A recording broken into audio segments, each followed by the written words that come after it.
My dear friends, आप सभी का स्वागत है आपके अपने यूट्यूब चैनल ऑनलाइन शिक्षण पर। दोस्तों, आज की वीडियो बेहद खास होने वाली है क्योंकि आज हम बात करेंगे एसडीजी सस्टेनेबल डेवलपमेंट गोल्स और इनका एनईपी 2020 से क्या संबंध है।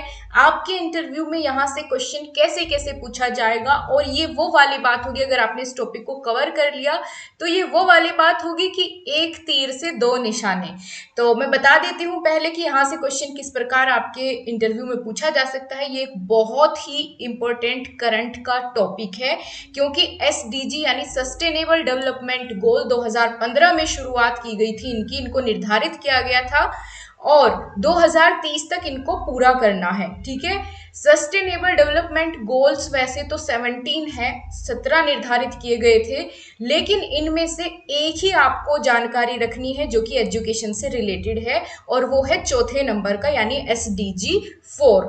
तो इस वीडियो में हम इसी के बारे में बात करेंगे। क्वेश्चन ऐसे पूछा जा सकता है, आपसे पूछेंगे कि बताइए आज के समय पर एजुकेशन में और कौन कौन से बदलाव लाने की जरूरत है या कौन से ऐसे पॉइंट्स हैं जिन पर फोकस अगर हम करें तो बहुत ही बेहतर भविष्य देखा जा सकता है, बच्चों का एजुकेशन बहुत बढ़िया हो सकती है। तो इन सब चीज़ों के बारे में आपको जानकारी मिलेगी और ये एनईपी में किस तरीके से यहाँ पर इनके बारे में जिक्र किया गया है वो भी आपको पता चलेगा। साथ ही अगर आपने एनईपी 2020 की जानकारी आपको नहीं है तो वो भी बेसिक सी जानकारी आपको इस वीडियो से इनके माध्यम से मिल जाएगी। तो चलिए दोस्तों, बिना किसी देरी के शुरुआत करते हैं इस वीडियो की। गाइज, इस वीडियो को मैंने रिटर्न फॉर्म में इसीलिए रखा है ताकि आप लोग अगर चाहे तो इम्पोर्टेंट जो हेडिंग्स है उनका स्क्रीनशॉट ले सकते हैं, आपके काम आएगी। नहीं तो मैं ये चीज़ें आपको ऐसे बोलकर भी बता देती, लेकिन अब ज़्यादा अच्छा समझ में आएगा। तो एनईपी 2020 यानी स्कूल एजुकेशन से रिलेटेड यहाँ पर कौन सा गोल है एसडीजी। तो एसडीजी की फुल फॉर्म पहले आप समझ लो। तो फुल फॉर्म आपको ध्यान रखनी है एसडीजी की, सस्टेनेबल डेवलपमेंट गोल। ठीक है, इसको 2030 तक का समय है, इसको पूरा करना है और ये केवल हमारे देश के लिए ही नहीं है बल्कि ग्लोबल लेवल पर है। ठीक है, ग्लोबल लेवल पर ये गोल निर्धारित किए गए हैं जो कि आप इस इमेज में भी देख पाएंगे। कुछ ऐसे 17 गोल है, लेकिन हम इसमें से सिर्फ जो चौथे नंबर का है उस पर बात करेंगे। ठीक है, चलिए दोस्तों, यहाँ पर शुरुआत करेंगे कि एसडीजी 4 में किस बात पर फोकस किया गया है जो जिसकी वजह से ये इतना इंपॉर्टेंट हो जाता है।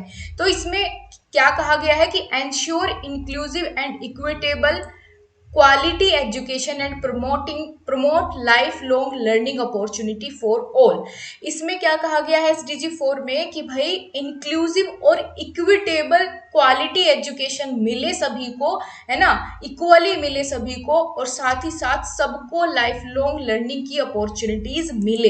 इस पर जोर दिया गया है कि चाहे कोई अमीर हो गरीब हो, है ना, किस गर्ल हो बॉय हो, सब अपनी एजुकेशन को कंप्लीट कर पाए।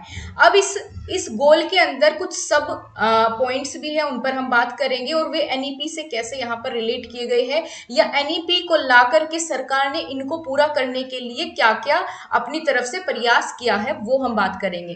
देखो, पहला है ensure that all girls and boys complete free, equitable and quality primary and secondary education leading to relevant and effective learning outcomes. यानी इसमें पहला पॉइंट ये बताया गया है कि सभी देशों में लड़के लड़कियों को इक्वल एजुकेशन मिले, है ना, अच्छी क्वालिटी की एजुकेशन मिले और प्राइमरी सेकेंडरी की जो सेकेंडरी एजुकेशन है वो अपनी कंप्लीट करे हुए।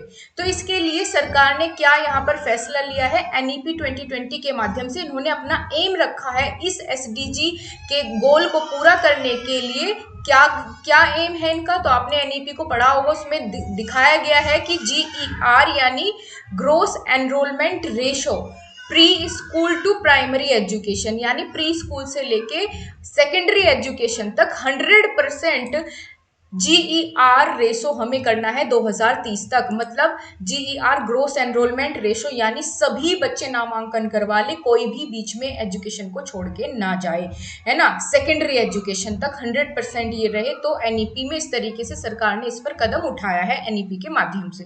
ठीक है, क्योंकि ड्रॉप आउट की समस्या बहुत बड़ी है। अगली बात कर लेते हैं, दूसरा सब पॉइंट इसमें क्या है, ensure that all children have access to quality early childhood development care and pre primary education. जैसा कि आप सभी जानते हैं, इस बार से प्री प्राइमरी एजुकेशन पर भी बहुत फोकस किया जा रहा है ना, फाउंडेशनल लर्निंग और ECCE का कॉन्सेप्ट भी लाया गया। वो क्यों लाया गया, वो यहाँ से भी इस चीज पर फर्क पड़ा है। यहाँ पर आप देखेंगे कि फाउंडेशनल जो स्टेज है उसके लिए अलग से करिकुलम आ गया है ना।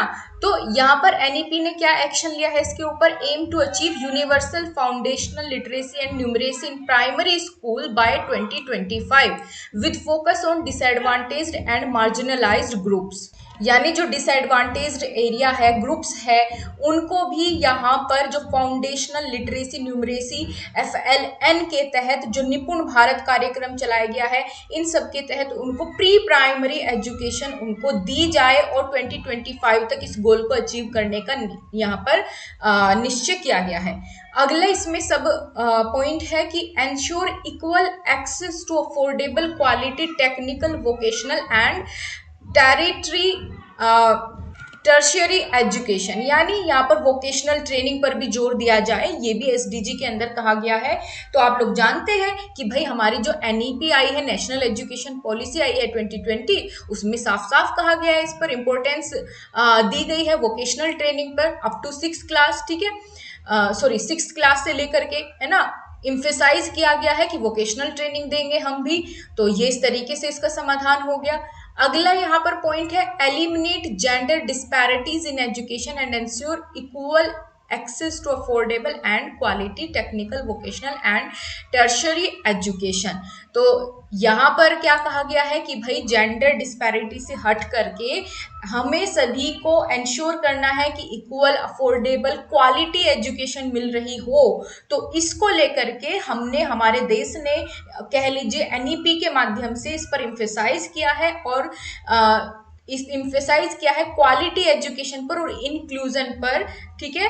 और जितने भी एरियाज ऐसे हैं, ग्रुप्स ऐसे हैं, जितने भी डिसएडवांटेज्ड पीपल है जिनको एजुकेशन से बहुत दूर है, उनको लेकर के साथ में चला जाए, है ना, मेन धारा से या फिर मेन स्ट्रीम से उनको जोड़ा जाए, इस पर काम करने के लिए NEP में कहा गया है।